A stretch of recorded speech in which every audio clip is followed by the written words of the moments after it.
প্রিয় বন্ধুরা, আর একটা নতুন ভিডিও নিয়ে আপনাদের সামনে হাজির হইলাম। শৈলকুপা থানার অন্তর্গত ৫ নম্বর কাছেরখোল ইউনিয়নের খন্দকবাড়িয়া গ্রামের আমার বড় ভাই মুজাহিদ ভাই কৃষিকাজে যেমন পারদর্শী, ঠিক তেমনি সবার কাছে পরিচিত একটা মুখ।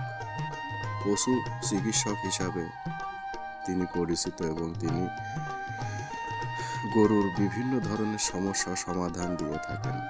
স্কয়ার ফার্মাসিউটিক্যাল গ্রুপ কেয়ার ডিভিশনের পক্ষ থেকে আমি তাকে কিছু সাজেশন দিয়েছিলাম এবং আমার সাজেশন অনুযায়ী ভাই রসুন চাষ করছে। অসাধারণ একটি ক্ষেত। মুজাহিদ ভাই খুবই ভালো মনের একজন মানুষ, তার ভিতরে কোনো অহংকার নাই, খুবই অসাধারণ একজন মানুষ।